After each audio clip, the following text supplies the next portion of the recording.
Congrats to Art Zone for turning 10. Go Nancy, go Nancy.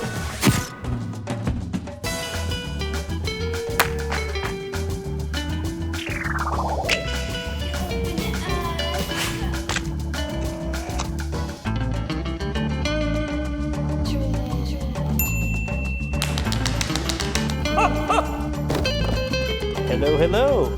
Hit it, hit it.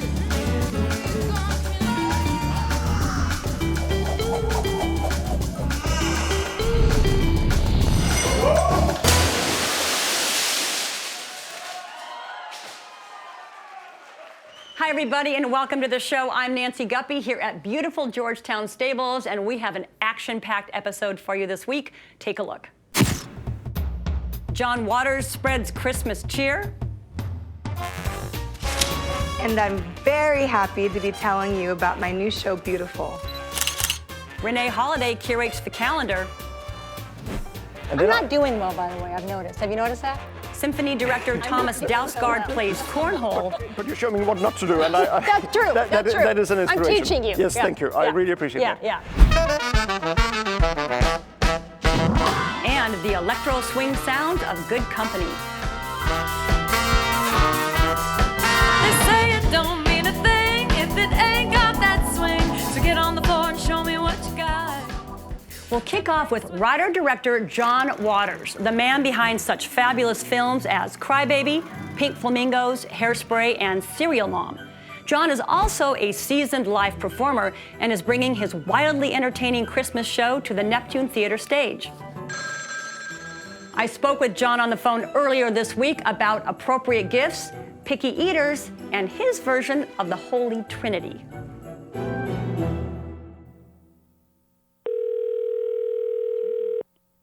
Hi, John Waters? Yeah. Hi, this is Nancy Guppy. Hey, so before we start out, I know you're a very snazzy dresser, so I just want to get a visual in my mind. What are you wearing for this interview? Well, I have on a striped turtleneck from Brooks Brothers, a pair of 501 jeans, Paul Smith socks, and regular Van black slip-on tennis shoes. So I'm not dressed as me totally today. But that is a good look. I can imagine it in my mind. All right, so your holiday extravaganza, A John Waters Christmas, Filthier and Merrier, returns to Seattle December 5th, much to the delight of your fanatical fans. And it'll be completely new again. Every year I write an almost completely new one. Which is a great burden. Yeah, that is a burden. That was my question. It's a brand new show from start to finish every year. I would say 95%. I mean, the skeleton may be the same. You know, I might have one year said it's a good time for criminals, but I'll tell all new criminal stories that I did at the other one. You know, so yeah, I'm almost done. I got one more day writing it, and then I have to memorize it. That's the scariest thing. 70 minutes that you have to memorize. So you have it down to, is every word locked in? Yeah, it always is. Oh my God. That's a big. And I'm on stage with no notes. That's very impressive, I have to say. What were your Christmases like growing up? Very nice and traditional and very functional. The only thing that was weird about it is the Santa in the neighborhood that came to visit the children down when everybody sang Christmas carols was obviously the man that lived 3 doors up the street. They should have gotten somebody from a different neighborhood. I was always confused because I went to Catholic Sunday school, and so I thought, is Jesus and Mary and the Tooth Fairy, are they all one thing? Is that the Holy Trinity? I was confused about, was Mary on the roof? Was baby Jesus up there with Santa?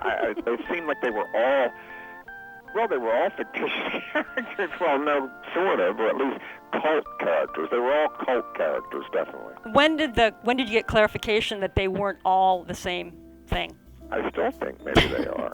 I talk about that on my show. Excellent. It's my version of the Holy Trinity. In these politically correct times, the word Christmas can be a, quote, trigger word. Did you consider calling your show a John Waters holiday? No, I did not. My life is a trigger warning. You know, my entire show is a trigger warning. Do you have any favorite holiday rituals currently? Well, I talk about how I'd like the rituals I'd like to do that don't have the nerve in the show, like extreme caroling. Well, I have a Christmas party every year that I've had forever. I have Christmas decorations, but they're all altered. I mean, they're versions of traditional Christmas decorations, but marred in some way. I mean, I decorate the Unabomber birdhouse on my mantle. things like that. Now, hey, we have a lot of John Waters fans in the show that I do. It's called Art Zone, so in the Art Zone office, and they asked me if to get your holiday advice. Would you be willing to give some advice from a few questions? Okay, so this is from Vince, our director, okay? I'm hosting Christmas dinner this year, and one of the guests is gluten-free, dairy-free, and vegan. Should I cook them a separate meal? No, I tell them to eat before they came. Or really, if you have that many food allergies, bring it with you. You know, if someone's having all those people to dinner, I don't think it's fair to expect them to cook something especially for you. All right, this is from Rosemary, producer. My stepmother is extremely hard to shop for. Is it okay if I give her a gift card? Well, to me, gift cards means that you think the person is stupid and has no interest. So I am violently against gift cards unless it's to liquor stores or pornographic stores that are going out of business. Got it. All right, Peggy, our editor. I've been invited to a holiday gift exchange party. What would you recommend as a good white elephant present? It depends on the person. If it was a liberal, give them Trump's book. But don't buy it new. Find it in a thrift shop. The opposite of what they would like as a joke, yes. Give them something you know they'd hate. All right, last question. Your new book, Mr. Know-It-All, The Tarnished Wisdom of a Filth Elder, is available in print and as a book on tape, read by you, right? Yeah. Which is a great gift, by the way.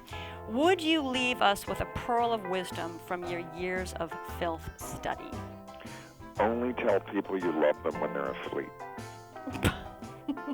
They hear it, you can't be disappointed, and it does not demand an answer. Oh, my goodness. Thank you so much, Alrighty. John Waters. We look forward to seeing you in December. All righty, thank you. Okay, take care. Bye. A John Waters Christmas Filthier and Merrier plays one night only, Thursday, December 5th at the Neptune Theater. Also, John's new book, Mr. Know-It-All, The Tarnished Wisdom of a Filth Elder, is available in bookstores and online.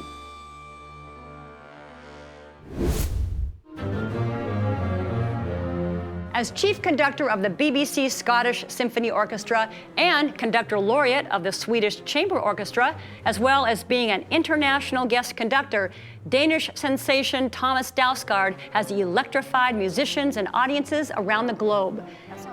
Now that he's at the helm of the Seattle Symphony, the AZ crew and I invited him for a chat over a friendly game of cornhole. All right, we got our beanbags, cornhole. I got my questions. You ready to do this thing? I'm ready. Okay. You're gonna go first. Let's see. What do you got? Ooh, not bad. Not bad. Let's see another one. Yes. Oh, very close. Okay, so you're very well known to Seattle audiences. You've guest conducted here many, many times. What was the appeal of making this a permanent gig? That I could come here and play cornhole with you, I think. Yeah. And then it was that there is a wonderful orchestra here in town. Yeah. There is a wonderful hall, I Yeah. think one of the best in North America. And there is a great audience. And then when I look out the windows here, I can see the Puget Sound and the fantastic nature close by, and I love that. You love it being surrounded by it.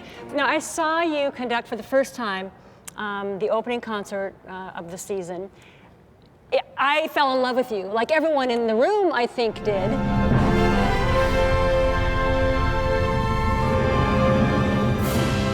You're very physical when you conduct. Are you aware of that, or are you simply lost in the moment? I think I'm lost in the moment. I have to do what I feel is the necessary impulses for things to happen, and what I feel about the music. But of course, it's based on growing up, trying to find the means of expression. But now I'm not so much concerned with them in themselves. I think more about the music, I think, only. Just like the music kind of just takes you. That takes me. Yeah. So I can't decide completely in advance. I don't know what I'm doing afterwards. Right. I couldn't reconstruct that. Right, Because it so much depends on the interaction of the musicians too, what I feel they need for something special to happen.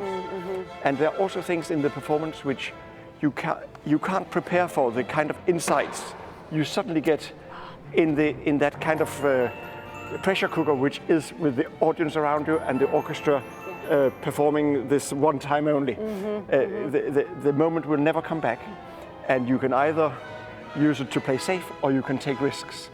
And You I take want risks. I want us to take risks. You take risks. And that is the nerve of the music, because when you take risks, you can't quite prepare what the next moment will be like and what it will require of you. Yes. And you will also find that however much you rehearse and prepare, there will be moments in good concerts where you suddenly get insights you could never have achieved by just studying. In the midst of it. Yeah, in the midst of it. In the midst so of it. that is a particular magic that you think, wow, I never thought about that, but here it is so obvious. It just has to be like this. Wow, that's pretty great. Did you always want to be a conductor? No, but I think I always had something to do with music, and I think growing up, the world was big. I thought I could do everything. I played the piano, I composed. I was wondering, so you played an the instrument? cello. Yes, Yeah. I played the cello, and then I also, because I was interested in all these different things, my piano teacher suggested that I could go and listen to orchestral rehearsals and see how people worked with music on a sort of professional scale, what it was like. Yeah. And I was super curious about that, and then that, of course, meant that I would see conductors working with the orchestra. I later became music director for the Danish National Symphony Orchestra. Right. And soloists coming to work with them, and composers working on their latest composition. And then I realized that I would love to try to conduct as well. And I'm then not doing well, by the way, I've noticed. Have you noticed that? I'm not doing so well. but you show me what not to do, and That's true. That's true. That is an inspiration. I'm teaching you. Yes, thank you. I really appreciate that. Yeah. You're leading top flight musicians. What's it like when everything? Cornhole. You got high five? Yes. Okay. No. Okay. I got us off track. That was so exciting. First one. Go ahead. Almost. Okay. Now, so what I was asking you is, you're leading these amazing musicians. What's it like when everything is clicking? It's just, you're in the groove. Well, that is magic, of course. That is, you are outside yourself somehow, and time is suspended. Time is such an important factor in our lives, and we are when we are preparing for things here. Of course, we are in incredibly strict time frames. Down to the second, we have to stop. Right. It is so regulated, and that is fine, and it has to be like that. But when we then are in the concert and in the music, yes, time is.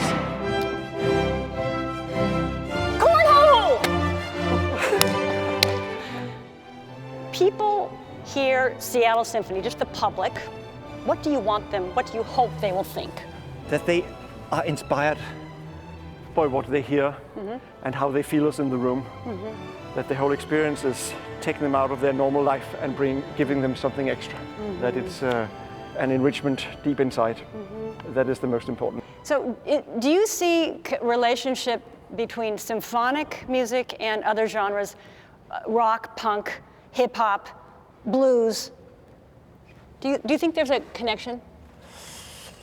What comes to mind when we talk about it is somebody like Björk. Yes. Who has taken quite a lot of inspiration from our world, and I think has done it in a really, really, really fascinating way. But I come from a background where I used to be a rock musician growing up as a really? What kind of music? As a teenager. Well, we played in a formation a bit like the Beatles. Oh, I love it. I've heard of them. I'm aware of them. Yeah. So it was mid-70s. I was young, and a groovy little rocker. Yeah. So that was part of my upbringing. But then, classical music won me over. I listened to Beethoven, and somehow I was. It got you. Yeah, it got me. So I had to give up the rock band. And, but the rock band informs you, though, right? Yeah. Yeah.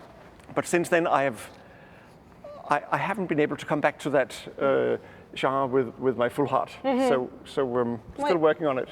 At the same time, I'm really interested in where the music we do perform as classical musicians, where that comes from. Because of course we have inspiration from other genres. Of course. And composers today, of course, will have inspiration from, indeed, rock music. Hey, look at close. Close. Nice. No. I'm sweating, by the way. Are you? I'm actually sweating. I mean, I didn't know this was such a workout. No, music will make me sweat more. Yeah. So is there a artist or musician, living or dead, who you would really like to meet Yeah, or hang out with? I even? think for so many years I wanted to meet Beethoven.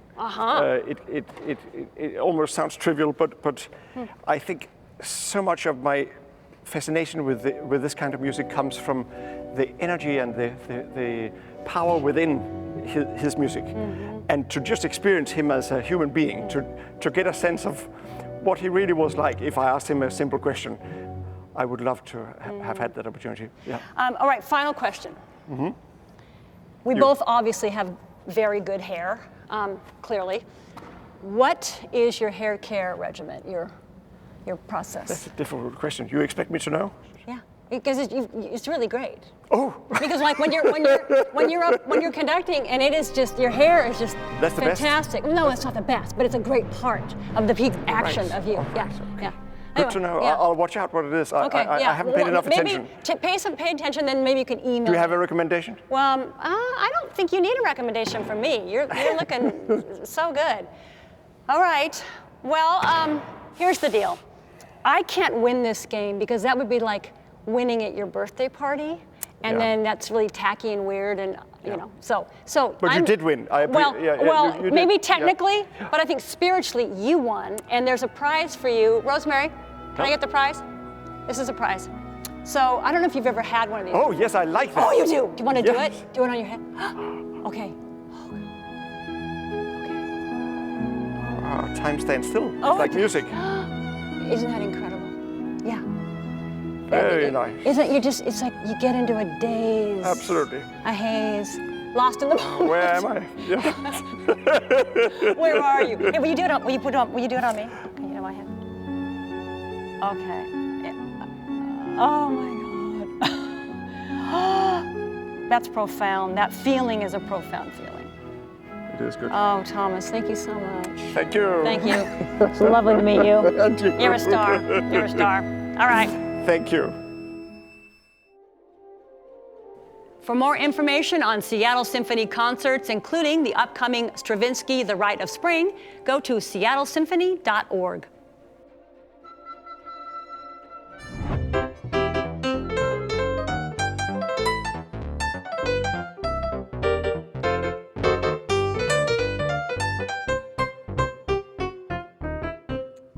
Nice, Jacob. Well, we have got such a great band this week. Good company. Carrie Rayburn, founder of this great band. Hello, Hi. sir. Hi. Vocals, a trumpet, Yep. and of course, founder. So before we chat a bit about the band, the music, let's start with some introductions. Right over there. That's the fabulous Rex Gregory. Hi, Rex. Great to see you. We have Katrina Cope here. Oh, we know her well. We love Katrina back there. Mr. Joseph Eck, straight back from a tour. A heavy West metal Coast. tour. That's right. Right? Heavy Yeah. metal. Great to see you, man. And of course, this guy. Mr. Jacob Seeley. Well, it's so nice to have all of you here. Now, swing music is the style big band jazz, 1930s-ish, but you do electro swing music. So what's the difference between swing and electro swing? So electro swing is kind of like you take that 20s and 30s music and mix it with the dance music of today. It's kind of like Cab Calloway meets Daft Punk. That's a great combination. And you are the first electro swing band in the U.S., correct? Yeah, we're the first to do it here in the U.S. There's a bunch of bands in Europe. We're the first ones here. There's actually a group in Eugene now and a group in Portland. So there's some copycats. Yeah, there's Yeah. well, we don't. But there's we're only the one original. There's Yeah. only one original. That's all I have to say. Now, I know that you've got an album coming out March 2020 called So Pretty. It's an awesome cover. I love those lips. And so you're going to play us a few songs, I think, off of the new record. What are you going to do for us first? We're going to do Come Alive first. Come Alive. All right. Are you all ready to come alive? I think yes, so. Yes, yes. All right. Ladies and gentlemen, they are Good Company.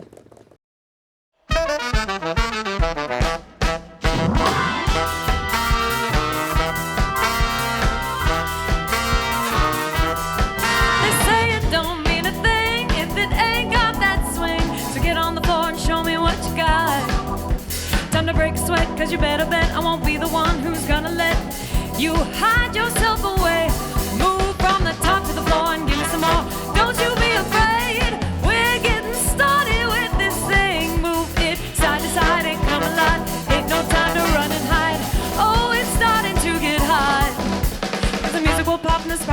take it from the top and just let it drop. Music will pop and this party's non-stop, take it from the top and just let it drop. Music will pop and this party's non-stop, take it from the top and just let it drop. Music will pop and this party's non-stop.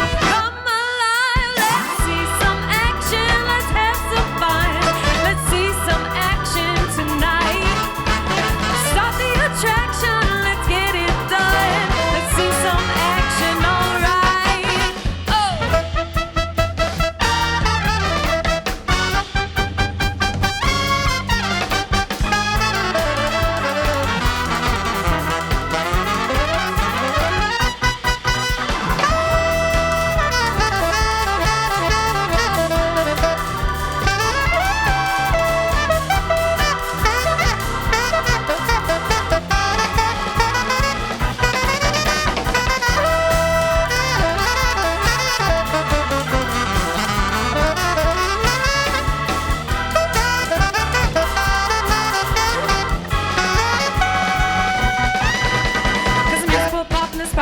Take it from the top and just let it drop. Music will pop and this party's non-stop. Take it from the top and just let it drop. Music will pop and this party's non-stop. Take it from the top and just let it drop. Music will pop and this party's non-stop.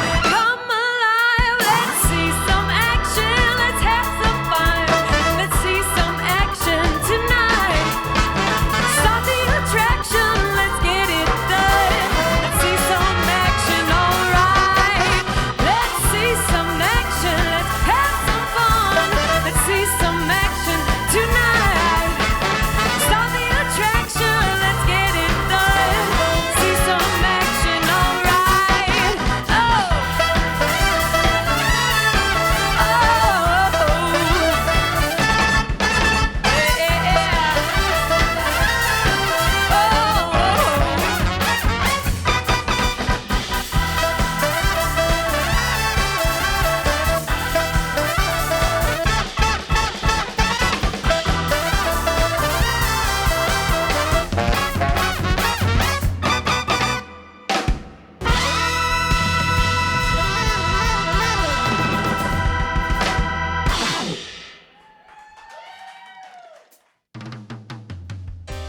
Good Company's new album, So Pretty, will be out in March 2020, but an early listen is available now by signing up for their mailing list at goodcomusic.com. Oh my Lord, how it rains. Hi, I'm Renee Holiday, and I'm excited to be curating this calendar of events. Let's start with the incredible story of Sister Rosetta Tharpe, the godmother of rock and roll. Long before women in rock became a media catchphrase, she proved in spectacular fashion that women do rock. Inspired by Gail F. Wald's book, Shout Sister Shout, this new musical portrait showcases the ambition, courage, and rise of a legend who redefined the music scene in the 1930s and 40s, showing now through December 22nd at Seattle Rep. Next, join the Bon Tramp family, shout out to Kayla Bailey, to celebrate the wackiness of the holidays. Gather with your family, chosen or stuck with, for a night of dancing, merriment, and entertainment from cabaret and verite performers. You're invited to Trampsgiving 2019 on November 27th, the day before Thanksgiving at Hales Ales Palladium. Hey, Bismarck, it's Bianca Del Rio. I'm headed your way. I'm kidding, I'm not headed your way, but I'm going everywhere else. If comedy is your thing, then be sure to check out Drag Race winner Bianca Del Rio when she passes through Seattle. The New York Times calls her the Joan Rivers of the drag world. Her side-splitting show tracks tales of her worldwide adventures and the outrageous circus that is her life. It's Just Her Joke comes to town November 20th at the Moore Theater. And I'm very happy to tell you about my new show, Beautiful. Inspired by my own life, this is a coming-of-age story, a metamorphosis. The songs reflect the lessons I've learned through music, love, and patience. I will present the show at the Can Can, a culinary cabaret that is rich in dance theater, and the perfect setting to tell my personal story. The performance is accompanied by a delicious, locally sourced fall dinner menu. You can see the show now through December 1st at the Can Can. Thanks, Renee. Before wrapping up, we want to give a shout out to a cool organization. You gotta stay down so you can be up. The Seattle Sound Music Awards, which honors local hip-hop and R&B artists, has received an official proclamation from Mayor Durkin that November 24th will be known forevermore as Seattle Sound Music Awards Day. Congratulations to awards founder Lady Scribe and all participating artists, and you can learn more about this year's awards ceremony on their website. And that's it for us. Thanks so much for tuning in. Have a great week, and we'll see you real soon. Last night I saw upon the stairs a little man who wasn't there. He wasn't there again today. Oh, how I wish he'd go away. When I came home last night at 3, the man was waiting there for me. But when I looked around the hall, I couldn't see him there at all. Go away, don't you come back anymore. Go away, but please don't slam the door. Last night I saw up on the stairs a little man who wasn't there. He wasn't there again today. Oh, how I wish he'd go away.